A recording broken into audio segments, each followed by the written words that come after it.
Hello, welcome back if you've been here before, and welcome if you're new. My name is Brette, and I am the creator and founder of Knit for Life. This is my space where I talk about helping you find comfort in every stitch. I am a doctor in physical therapy and an avid knitter. Today, I was not planning on recording. However, I did record a little mini episode with Jodie from the Perfect Blend Yarn and Tea Shop in Saugerties, New York. I'm going to be hosting a Knit for Life workshop at her store, and we got together to record a little episode so I could introduce her to my followers. A lot of you probably already know about this beautiful yarn and tea shop in Saugerties, New York. If you're visiting New York Sheep and Wool at Rhinebeck weekend, I'm going to be doing a mini Knit for Life workshop and just sitting and chatting with people. If anyone has questions for me, obviously chatting with Jodie. However, it's going to be very busy that weekend. As we all know, Rhinebeck weekend, people from all over the world are going to be coming, and Saugerties is such an adorable little town. This Perfect Blend Yarn and Tea Shop has become like a destination spot. I highly recommend putting it on your agenda. I'm going to be there on Thursday at 12 o'clock, but visit Jodie's store. It's such an adorable little store, and she has a lot to offer. She's a wonderful person, and hopefully you can put it on your itinerary for that weekend and come say hi to me. I'm super excited to be there.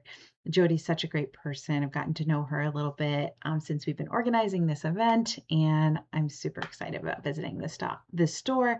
I have not been there myself, but I've heard wonderful, wonderful things about it. So I am really excited to make that my first stop on my Rhinebeck weekend.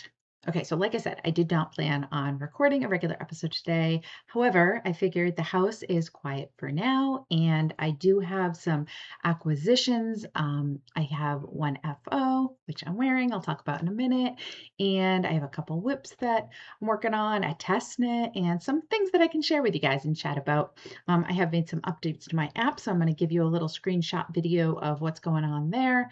We also have our Summer Stitches and Strides make-along happening right now that started this past Monday with Rachel from Chapel Hill Maker. She has a beautiful podcast right here on YouTube, so check her out. But her and I are hosting this make-along. We have a little under 90 people, I believe now, participating. You can join at any time. Just because you didn't join on Monday, you can join anytime throughout the summer. This is going to go all the way through the end of summer. And we've created a community on Discord where we're cheering each other on. Rachel and I figured because as knitters, we tend to sit a lot, right? So wouldn't it be great if we can find ways doing what we love, but also making wellness a priority? So that doesn't necessarily, not for everybody, doesn't mean having like a step goal. It could just be like, making sure we're staying hydrated, making sure that every 20 to 30 minutes while we're knitting, we're taking a break. Whatever wellness means to us and whatever our personal goals are, we're posting them there, holding ourselves accountable, cheering each other on, of course, sharing our beautiful projects, and sharing our WIPs, sharing planning. But it's been great. We have a topic each day that we are communicating and cheering each other on about. So come over there, get inspired. I'll post all the information in the show notes, but we're on the Discord channel for that.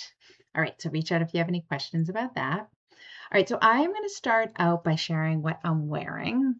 So this is I believe I shared it as in progress as a WIP on my last episode, but this is the Jessie made mini mock tank, the DK version. So I have now made two fingering versions, which I love them. I made one out of 29 Bridges non-superwash sock, and I made another one out of Explore Knits and Fibers Denali sock base, and both of them I love. I wear all the time. This is the DK version. This is made out of Miss Babs DK Yowza.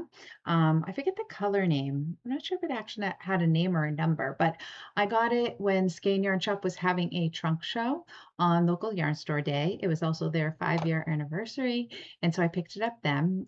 What I loved about the skein, well, one, it was gorgeous and squishy, and it just felt so good. But it was one skein, and I think it was like over 500 yards for that one Yowza skein. It's beautiful. I'll post a finished picture because you can't see the full version here, but I will post a picture so you guys can see it. But it came out lovely. I love it. This is a staple pattern for me. So you know how some people just always have socks on the needles? And other projects that they have their go-to, this right now is my go-to. The armholes did turn out to be a little bit deeper in this than my fingering version, but I'm okay with that. I'm just wearing like a little like almost one of those tanks, that like a long line sports bra. So it like, covers me a little bit, so you're not like seeing my bra from the inside. But I'm really happy with how it turned out. I love the color. This is not typically a color I go for. However, it was calling my name, so I went with it. And I think that's all I have to say about this. I do really like the yarn. I don't use superwash yarn a lot, but sometimes I do. I don't have anything against it, but I'm going to see how this wears and I'll keep you updated. But I've worn it this is probably my 4th time wearing it since I finished it, and I am loving it. All right. I think that's all I have for FOs. I'm going to talk a little bit about, I visited the Woolworks event. It was the weekend before last. I can't remember if it was this past weekend or the weekend before. And it was in North Adams, Massachusetts, which is about like a 2-hour, 45-minute drive for me. It's in the Berkshires of Massachusetts, and that's quite a far drive for me. So my husband volunteered to drive me, which was so nice of him, because he's not really, he'll go to these yarn events or fiber events for me, but he's not really into that. So he kind of tagged along a little bit. He went and explored the town a little bit when he realized that I was going to be there for a bit. But it was such a beautiful event. It was put on by Wing and a Prayer Farm, Tammy, and then I believe Caitlin from Brooklyn General. And it was a gorgeous event. It reminded me a lot of Woolen Affair. Some of the same vendors that I met last year at Woolen Affair were one of the Rhinebeck adjacent events, or one of the New York Sheep and Wool adjacent events. If you don't know what I'm talking about with Woolen Affair, but it reminded me of Woolen Affair. It had this same like beautiful aesthetic, but maybe just a little bit more like farm yarn-ish. I think the vendors were encouraged not to bring superwash wool, so a lot of the yarn available at the event was non-superwash, and it was a beautiful event. So I'm going to share my acquisitions in a little bit, talk about my WIPs first, but I really, really had a good time. I probably should have done this in a different order. I should have done this at the end when I did my acquisitions, but I just wanted to talk a little bit about it. I have some video footage that I'm going to insert, just of some of the vendors and some of their the beautiful event that it was. I kind of wish I could have stayed like the entire day. I believe I was talking to one of the vendors. I believe her name is Anne from Plied Yarn, and she was saying how the vendors were there till 7 p.m. So it was like a full day evening event, which is wonderful. And I kind of wish I stayed and just like hung out for a little bit. But again, like I said, my husband was with me and I kind of felt bad. He was not making me feel bad, but it was me like just feeling guilty because he was just tagging along, and he's like, take as long as you want. But if anyone's been there in those shoes, I just felt guilty. We also still had a long ride home. We didn't stay over, so we just drove there and drove back. All right, so that was a little bit about that event, and again, I'll share those acquisitions in a little bit. So let's talk. Sorry, I made no notes. This is like totally unorganized, but hopefully you're here to just chat and join me. All right, so I'm going to share my current WIPs. This one is a beautiful pattern by Sandra. What happened with her, she's a lovely person. One of my followers, one of my viewers, mentioned that Sandra mentioned my app and my channel on her podcast. So I had not heard of her. I checked her out. She lives in Iceland and she has a beautiful podcast. I love her approach to sharing her life with us, she's just got such a beautiful, peaceful presence to her, and she's a new designer. So she came out with a scarf or like I guess we're calling it like a mini scarf called the Milby. But the thing that I love about this scarf is that it's very adaptable to whatever size you want to make it. And she did a lot of her samples in a fingering weight yarn, but she did say that you can use really any weight yarn. I picked up, so this is my Mildy scarf in process. You can see my twinkle dimple on there. So I picked up this yarn when I was in Martha's Vineyard a couple weeks ago. I told you guys about my trip at Island Alpaca Yarn, and this is a beautiful DK weight alpaca. I was working on socks in this bag, so I didn't even realize, but I still have like a sock needle stuck in there. Oops. But this is the alpaca. It's a baby alpaca, and it is working up really beautifully for this scarf. It's a little, it's a broken rib. It has increases on every other row, and I love it. It's so squishy. It's working up really nice. I'm going to see how I have 2 balls, 50-gram balls of this baby alpaca. So I'm going to see how far that takes me and how long I'm thinking of making this like almost like a cowl. I don't know. I'm just going with it and see. I don't really have a plan for how big I want it to be, but I'll see as it grows. But so far I am loving the texture. I just love that broken rib, and this alpaca feels so nice. And of course you guys have seen this color a lot on my channel, but this kind of ochre mustardy yellow, kind of greeny color, I just love. So that's one of my WIPs. And I am using my driftwood, my Likey driftwood needles. I have an interchangeable set. And as I've spoken before, I do believe in kind of changing things up as far as from an injury prevention standpoint, using different size needles, different weight projects, different materials of needles. So this is kind of taking the spot of my Chiagos are my favorite needles to knit with. But again, just to kind of switch things up, I'm using these driftwoods, which this alpaca yarn glides very nicely on these driftwood needles. Whenever I use wood needles, I do think that I try to use a yarn that's a little bit more slippery on the needle versus like maybe a really rusticy wool, because it might like stick a little bit. And for me, that's a more uncomfortable experience, kind of having to push those stitches along the needle. All right, so that is living in my Ryback project bag from last year, which I love this thing. It's just like you'll see, I actually bought a couple more of them just on Amazon. I don't know if it's the exact actually, I think it is the exact same maker, these eco bags, but you'll see in a minute what I did with those for project bags, because I think these are great project bags. All right, there's one. The next one I purposely cast on for our Summer Stitches and Strides make along. This one, so I am trying to teach myself to walk and knit more. I'm not super graceful with it. I don't know if I ever will be. I do see people that just can like walk and practically run and like knit. I don't think that will ever be me, but I do have a treadmill and I feel safe on the treadmill walking at a slow pace, working on something that's really simple. I really don't, well, I shouldn't say that because I'm not like completely done with socks, but I don't love working on socks.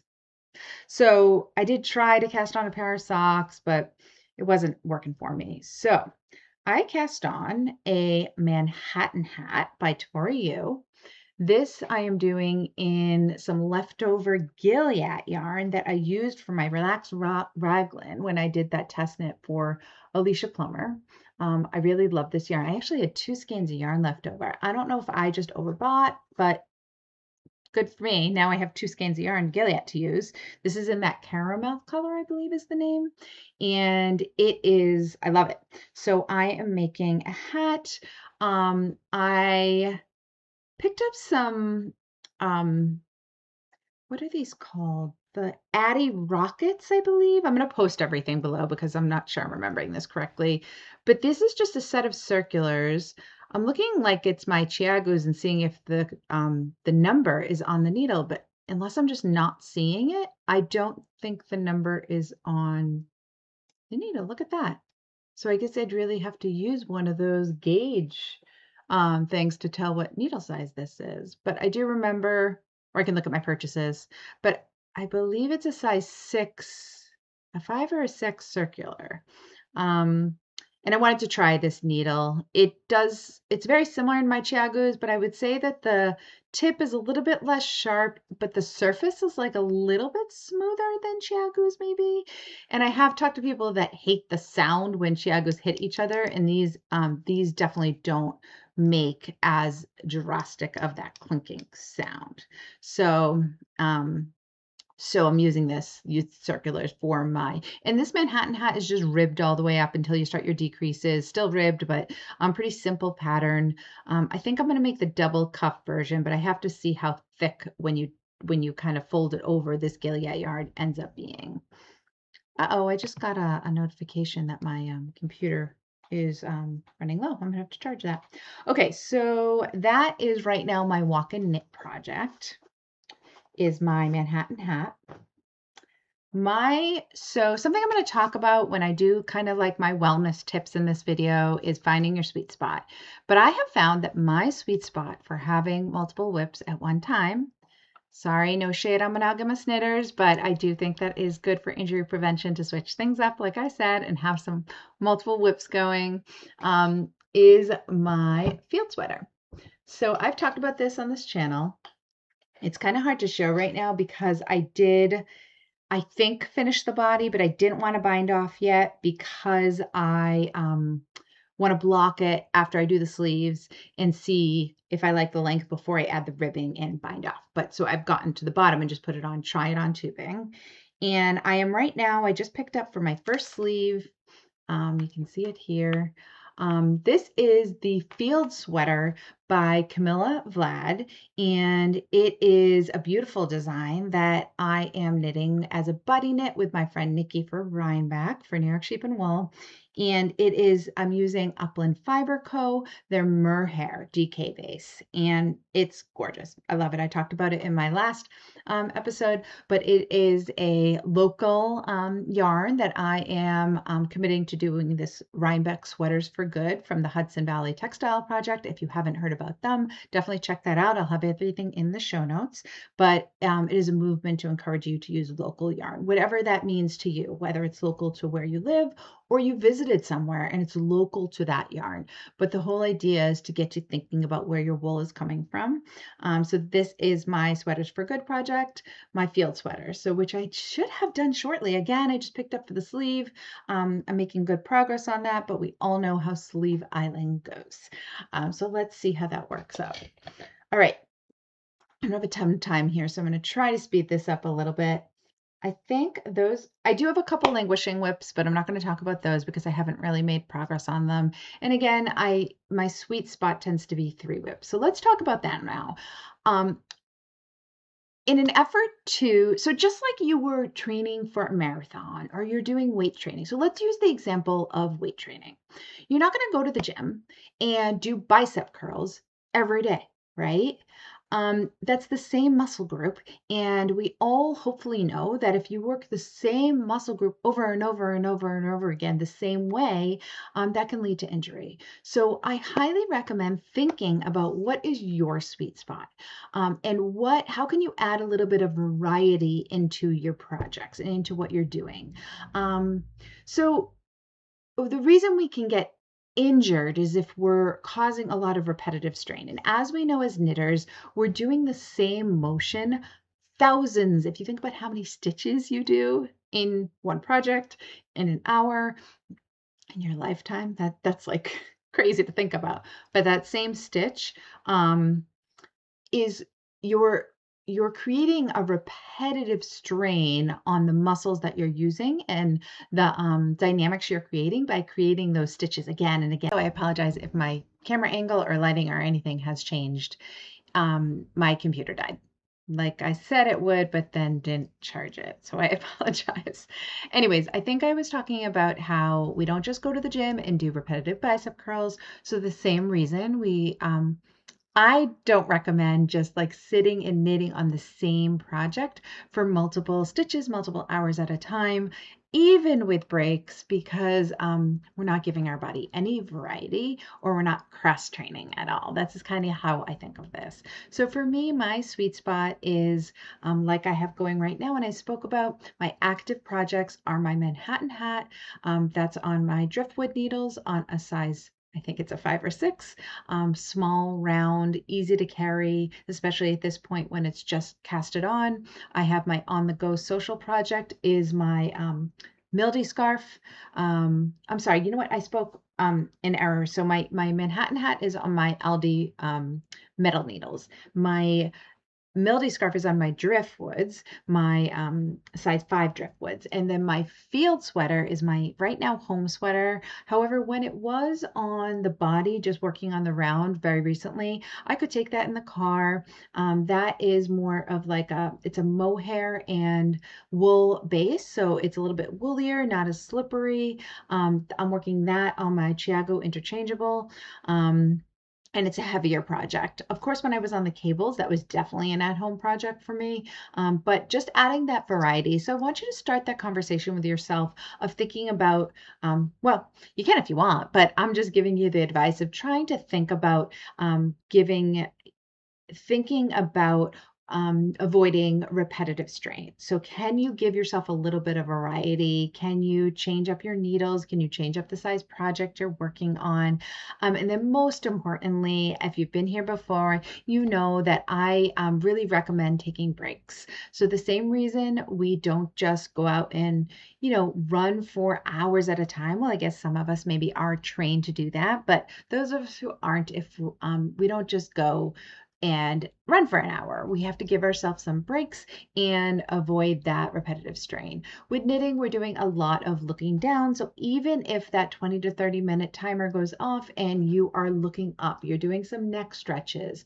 I'm going to give you a stretch of the day today. However, set a timer. You can use my app, which I am going to post some screenshots of a little video of the updates I've made. I've kind of simplified it, given some feedback from my testers, and it is pretty much ready to go. You can access it like I've spoken about before on here. You can access it on the Apple Store as if you're an iOS user, or you can use it as a web-based version, saving it to your home screen for Android users. I'll put all the instructions on how to do that in the show notes, but if you have any questions, please reach out. I'm happy to help you with that.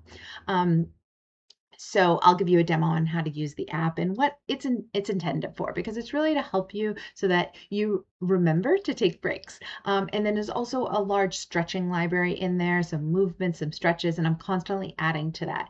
If you have any feedback and you'd like to learn some new stretches or new movements, please reach out. I'm happy to give you some feedback if you need it, if you want it.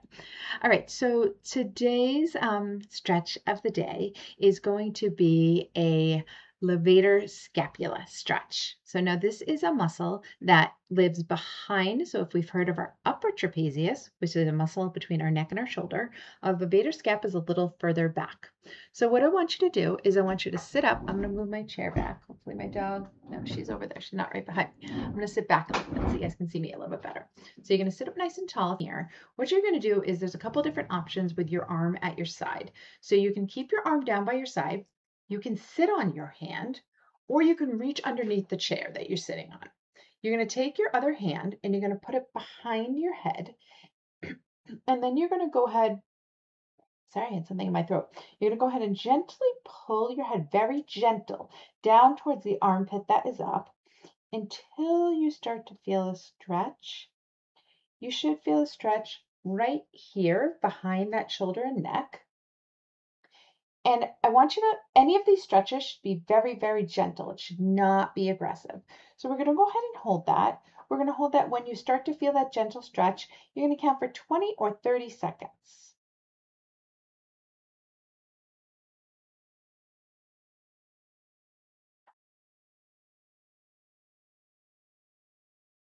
Good. Gently come back up, and you're going to do that same thing on the other side.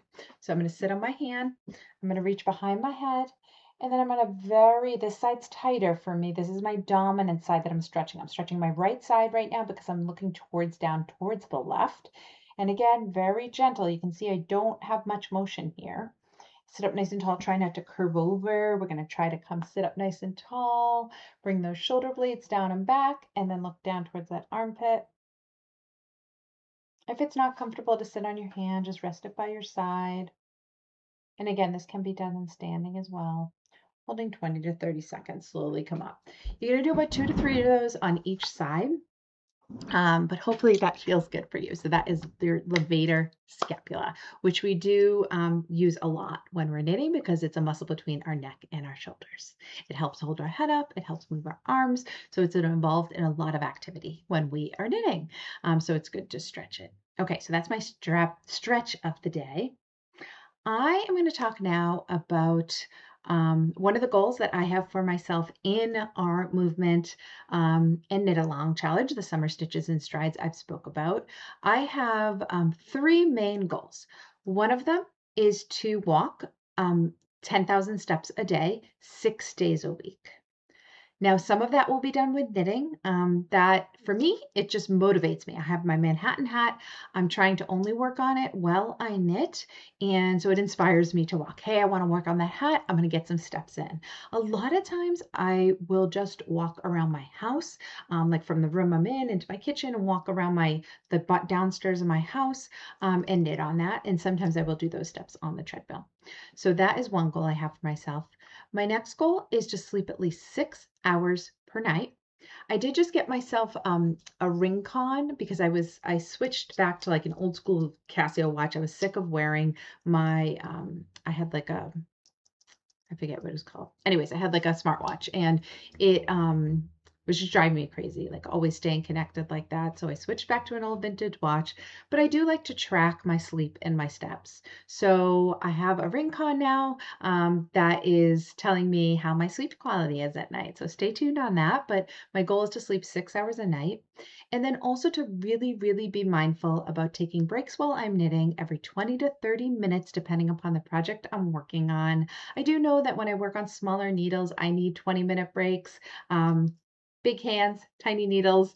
I do tend to grip my needles tightly, so that does affect how often I need to break. So I find that I need to break every 20 minutes, and I'm trying to really pay attention to how my body is feeling. So intuitively, just listening to my body, what project does my body feel like working on, mind and body. So how am I feeling? Are my fingers sore from, picking up my sleeve and working on my field sweater sleeve last night, doing small circumference knitting? Should I pick up my Melody scarf instead this morning when I decide to knit? So just really listening to what my body is trying to tell me. I tend to be a very goal-oriented person, so sometimes that kind of takes over. So I'm like, oh, I got to finish that, despite how my body is feeling. But I'm trying to really listen to my body a little bit more. So that is another one of my goals. I do have hydration goals too, but trying to tackle one thing. Well, I just said 3 goals, one thing at a time, but those are my main priority goals right now. And this challenge is really inspiring me to think about that. I love like hearing other people's and seeing pictures of other people's goals and progress and wins in our challenge. So again, please join us. I would love to have you there. Rachel and I are thrilled with what's going on in there. So it's very, very exciting. Okay, so all right, editing Brett here. Here is a little clip of screen recording of my Knit for Life app and how you can maybe think about using this to help you knit comfortably. All right, join me after the video because there's more in this episode. Okay, so here is the My WIP page. You can enter in your WIPs, and then if you see here, so like my field sweater, I hit resume. There's that little sheep that grows curls as you work on it. And you can set your rows and goals in there if you would like. When you start knitting, you're going to hit start. The timer will start. The app will default you to every 30 minutes taking a break. It will ask you if you're having symptoms when you do that check-in at 20 or 30 minutes. And then based on what you report, it will give you recommended stretches. And you can follow along on those videos for those stretches. If you'd like to enter a new project, just hit new project and then enter in the information. I purposely made all the information different colors because, again, the more variety you have, the more colors you have, the less injury prone you will be, in my opinion. So looking for a lot of variety in your colors and your color choices for these different categories is the goal. Okay, so my WIP page, there's a finished object page now. So if you go and you complete a project, you can add photos to that. It's just another way to kind of look at it. Some of you report this on Ravelry already, but the purpose of this is to kind of journal if you're having symptoms with certain type projects. If you look at my Tolsta, here's a lot of notes that I want to add to my Ravelry project page. And then here are the symptoms that I had when I worked on this. So at every break, it asked me for symptoms, and then I reported these symptoms. So if you kind of want to look back on that, you can see that there on the finished object page. And then here is the stretching library. There's a whole load of stretches in here and movements, and I am adding to this regularly. So you can have a library of information specifically for knitters and makers here. It links to my YouTube videos for these stretches and movements. There's some strengthening and injury prevention. It does flag you your high risk factors based on the symptoms you report. There's a community tab which does open to a Discord now, and you can join the Discord channel for everything that's going on with Knit for Life on the Discord. So it will open in an external app. But that is everything here. I simplified this down to really just be what the app is designed for, which is to remind you to take breaks while you're knitting. So hopefully this is helpful to you. Let me Acquisitions. I'm going to quickly go through this because I feel like I've been gabbing forever here. Some acquisitions to share with you. As I said, I went to that Woolworks event, which was beautiful. Can't wait to go next year. And I got a couple things. One is I stopped by the Hudson Valley Textile Project. MJ was there, and I met her. She's lovely. She's adorable. And I bought this book. So this is called The Field Guide to Fleece, 100 Sheep Breeds and How to Use Their Fibers. It goes through all these different sheep breeds. And just to give you an example, so let's see, Dorset Horn. The somewhat crisp, versatile wool of this breed has good body as fleece or yarn. With an organized, regular, and relatively fine crimp pattern in both fiber and lock, Dorset Horn is amenable to a variety of preparation methods. You can card it, comb it, da, da, da, da. It goes through, like it takes dye clearly and well. Best uses, whether spun during the woolen method for airiness or the worsted method for compactness, you'll find Dorset Horn appropriate for making everyday garments, blankets, and the like. It's reluctant to felt. So like I thought that was really cool that and it talks about like the origin. This Dorset Horn sheep is from England. Oh my God, it's adorable. Look how cute. So I thought that was really, really neat when I'm thinking about like what where my wool is coming from. Cormo. It goes through like it's organized alphabetically, and I just thought it was a great little book that I'm super excited to learn more about sheep breeds.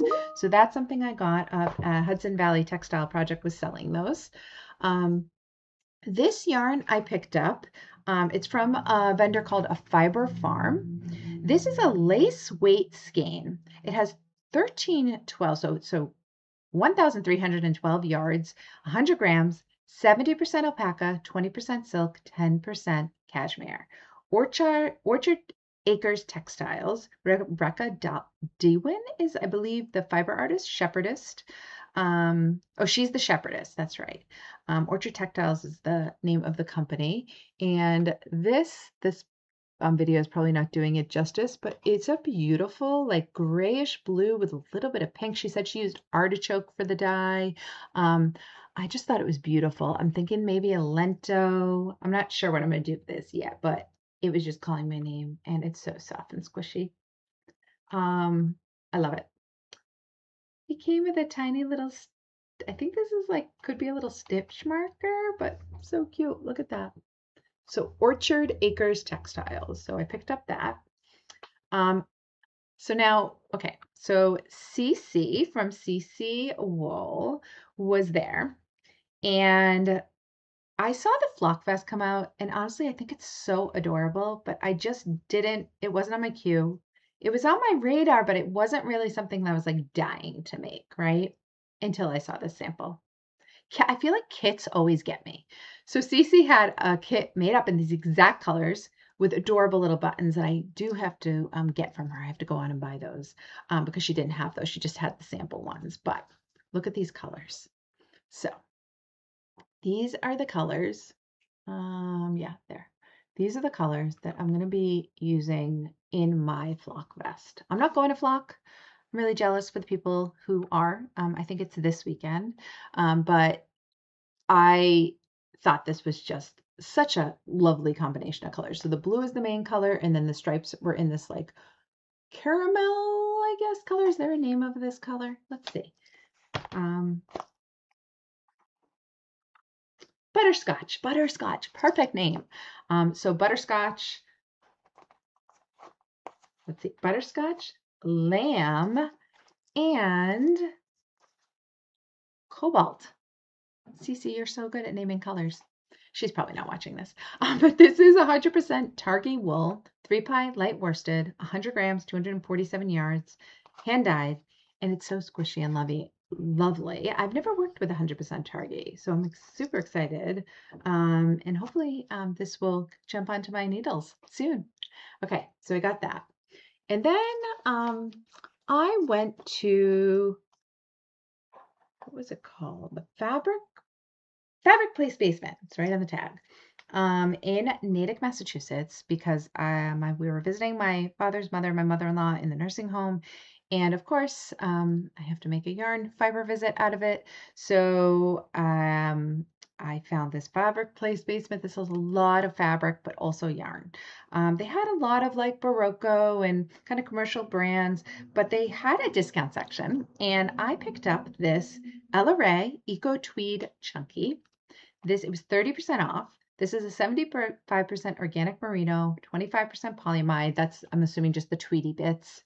And it's in this beautiful neutral color. The color name is Ivory, but you can see here, it's a bulky weight, so I'm either gonna make like a cabled cardigan. I got a sweater quantity of it, or a vest. But I've been wanting an ivory tweed garment, so I'm not quite sure what I'm gonna do with this.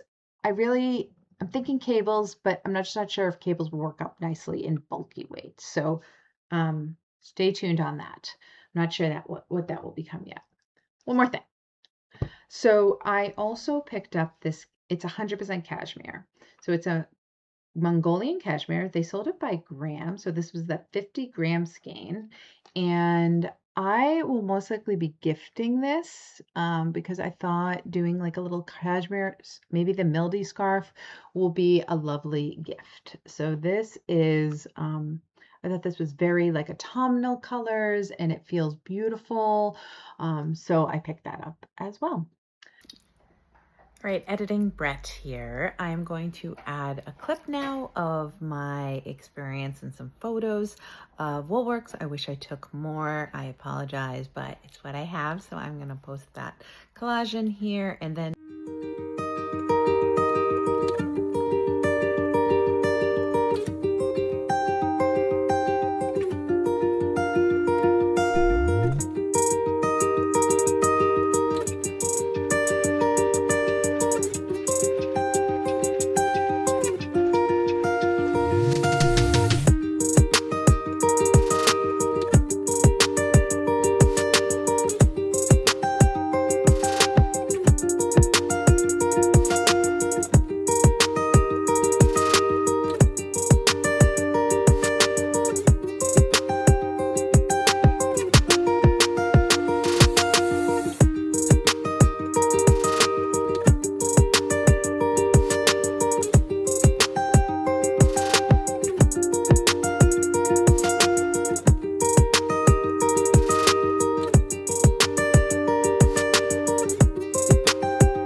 All right, enough gabbing. I think this episode has gone on long enough, but I am going to be putting clips of the Woolworks, my video, and stay tuned for my conversation with Jodie. She's lovely. You can learn more about her beautiful shop in Saugerties, New York. And thank you for joining me. Thank you for being here. I truly, truly appreciate it. Um, oh, I almost forgot. We are very, very close to 2,000. Now, I've been saying on this channel that once we get to 2,000 subscribers, I'm going to be doing my giveaway. So I have shown it on previous episodes, but if you can go back and take a look at that, on this video, I'm not doing a giveaway today because I just wasn't prepared for that. I wasn't even prepared to record, but go back and you can comment on that video and be entered to win our giveaway when we do 2,000 subscribers. Hopefully by the next time I record will be at 2,000. I will put it onto my next video. I will say who the winners are. So thank you so much for being here. Please reach out if you are looking for any advice about stretching, movement, anything PT related, and you feel like I could help you start that conversation, then please let me know. And check out my app. Hopefully it can help you, remind you to get up and move. It is a free app, and I would love your feedback. I would love for it to be part of your routine and help you stay well so you can find comfort in every stitch and knit for life. All right, thanks for being here. Bye, guys.